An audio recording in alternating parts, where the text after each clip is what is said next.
Nah, kalau misalnya kita lihat di sini, kita bisa mengetahui bahwa era digital itu ketika informasi itu lebih mudah diakses dan dengan cepat diperoleh, serta disebarluaskan menggunakan teknologi digital. Kayak gitu. Jadi pastinya perkembangan teknologi digital itu kedepannya kita bakalan semakin banyak sekali pintu gerbang yang istilahnya di awal dulu kita perkembangan informasi itu hanya menggunakan surat gitu ya, ketika kita misalnya atau misalnya menggunakan telepon umum dan sebagainya. Tapi sekarang itu gerbangnya semakin terbuka begitu lebar gitu, semakin banyak. Seperti itu. Makanya peluang-peluang kehidupan nyata kita berpindah, misalnya ketika kita bersosial media itu kita nggak bisa beranggapan kalau misalnya kita berhadapan hanya dengan mesin, tapi sebenarnya kita berhadapan dengan manusia yang nyata. Hanya perbedaannya aja adalah di medianya apa, seperti itu.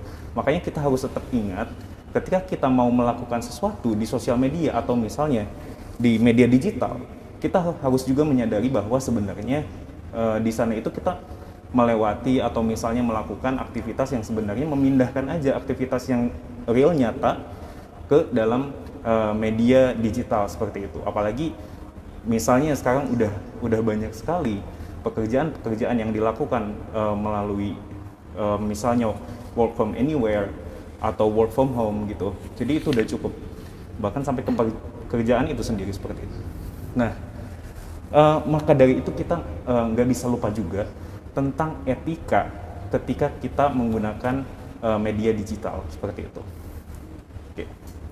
Nah, kalau misalnya teman-teman semuanya pasti kita ini ya sering sekali mendengar kata istilah gitu pengguna internet itu sebagai warganet. Ini salah satu in case-nya aja seperti itu. Nah, ada 4 hal yang menjadi indikator yang sangat penting yang sebenarnya pada saat literasi digital atau misalnya informasi-informasi digital interdistribusi seperti itu. Yaitu yang pertama ada digital skills, yang kedua ada digital culture, digital ethics, dan juga digital safety. Pastinya teman-teman kalau misal skill kita apalagi ya issues AI sekarang, artificial intelligence, yang pastinya banyak dan sangat marak sekali, issues yang masyarakat itu takut ke depannya kalau misalnya pekerjaan-pekerjaan yang dilakukan oleh mesin yang sekarang udah semakin canggih akan menggantikan pekerjaan manusia. Tapi yang kita tidak boleh lupa adalah ketika kita memiliki value tersendiri, value kita sendiri, maka kemungkinan untuk digantikan itu akan semakin kecil. Karena apa? Karena value itulah yang menjadi indikator kalau misalnya dari kebermanfaatan kita itu seperti apa. Makanya skill ini diperlukan minimal satu skill yang kita punya, sehingga apa itu yang menjadi nilai yang kita miliki yang nantinya untuk digunakan baik misalnya di digital ataupun misalnya ketika perkembangan digital itu udah semakin pesat seperti itu. Oke, yang selanjutnya ada digital culture. Pastinya ini berhubungan dengan budaya juga ya, dengan misalnya berbangsa, bernegara dan sebagainya. Makanya ketika dulu misalnya banyak hal yang istilahnya di area digital gitu tidak diakomodasi dengan hukum, tapi sekarang semakin tinggi ya, misalnya UU ITE dan sebagainya seperti itu. Karena pastinya ketika aktivitas kita, semakin banyak aktivitas kita di dunia nyata terus tergantikan di menggunakan media digital, maka kebiasaan-kebiasaan seperti itu pun harus diatur juga ya. Karena kehidupan real kita aja diatur, dan begitupun di dunia maya seperti itu. Yang ketiga, digital ethics, yang seperti tadi udah disinggung. Nah, ini ada istilahnya nih. Kalau misalnya di digital ethics itu netik ya, itu istilahnya. Gitu. Jadi di area internet, bagaimana kita beretika itu seperti apa? Itu istilahnya netik. Nah, dan yang keempat ini adalah digital safety. Nah, ini juga menjadi concern yang sangat besar ya, apalagi sekarang itu banyak hal-hal yang istilahnya kejahatan-kejahatan yang bisa dilakukan oleh media, ya melalui media digital seperti itu. Nanti kita akan bahas lebih lanjut. Oke, sebelum kita ke arah digital ethics itu apa dan sebagainya, kita coba pahami dulu. Ada 3 fase yang sebenarnya fase ini tuh masih ada sampai sekarang. Fase awal yang mid digital dan juga post digital. Nah, di pre-digital ini itu pastinya pada saat misalnya kita dulu ketika ingin bertukar informasi menggunakan surat dan sebagainya seperti itu. Atau misalnya yang dulunya kita menggunakan telepon umum, terus di awal digital mulai berganti tuh ke misalnya telepon genggam seperti itu. Nah, mid digital mulai masuk transisi ke dunia digital seperti itu.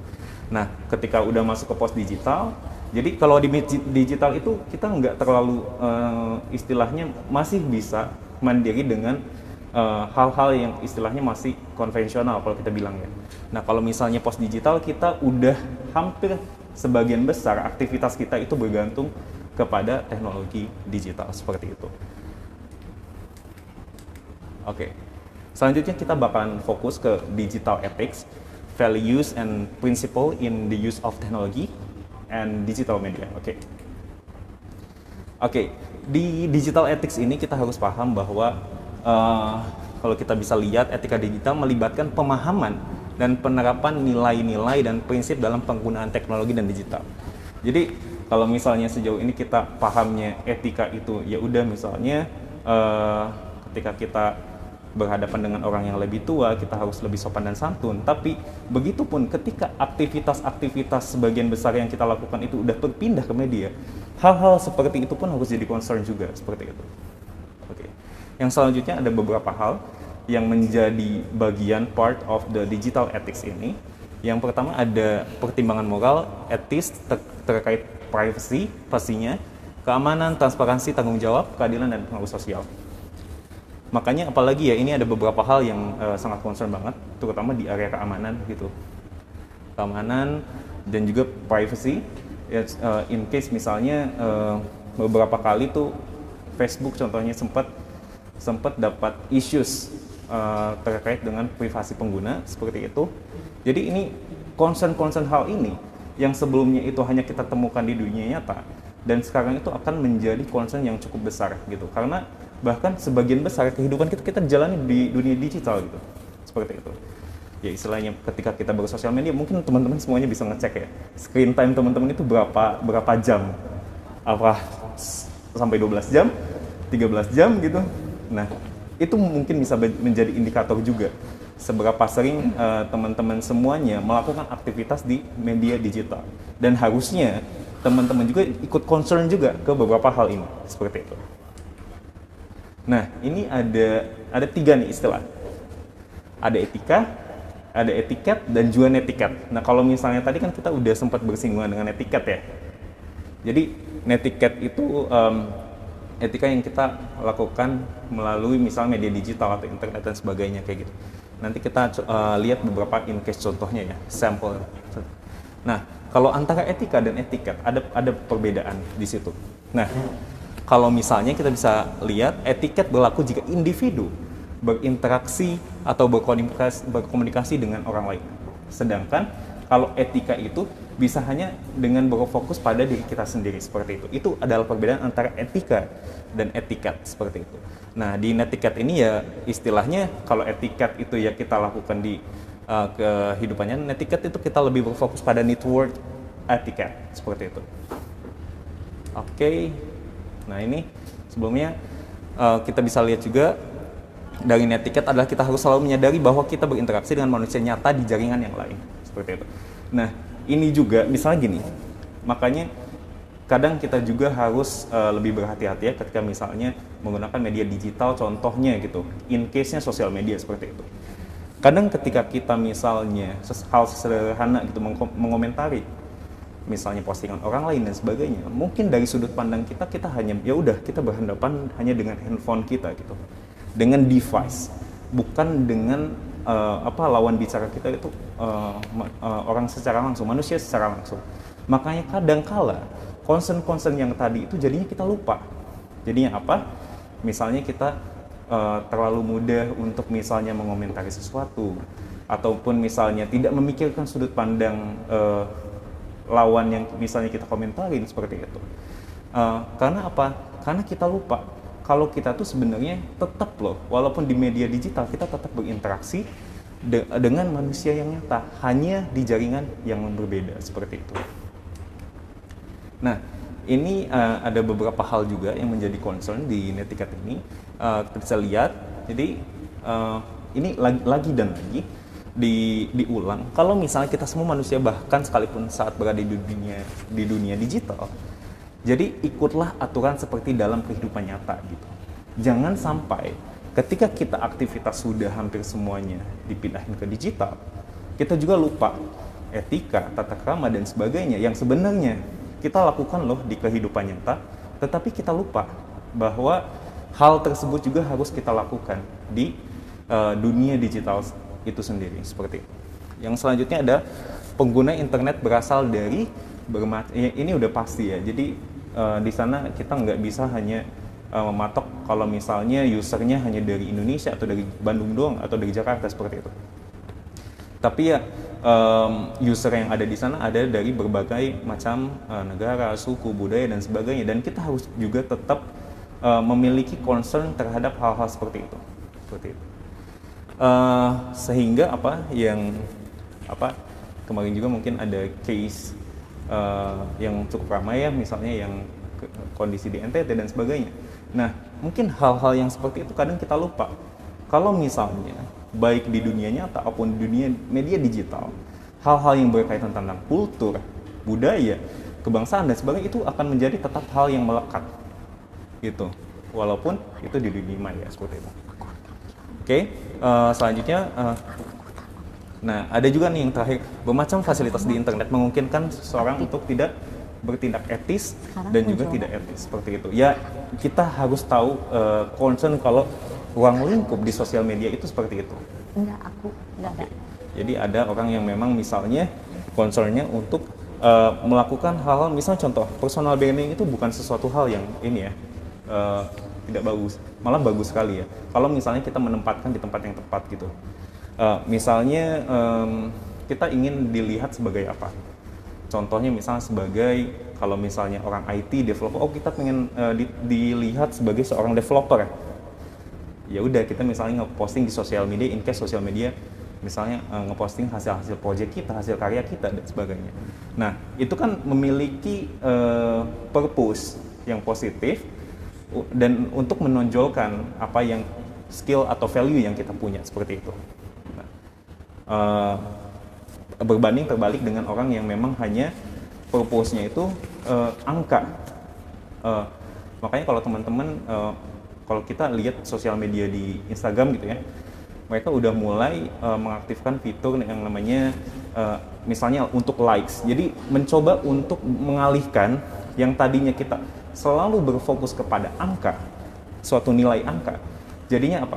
Jadi mulai karena mereka sadar itu secara perlahan akan mengarahkan kepada hal yang tidak bagus.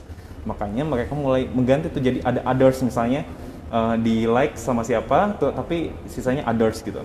Nah, itu adalah salah satu case yang menjadi concern juga, yang sebenarnya menurut saya itu menjadi concern yang cukup bagus seperti itu.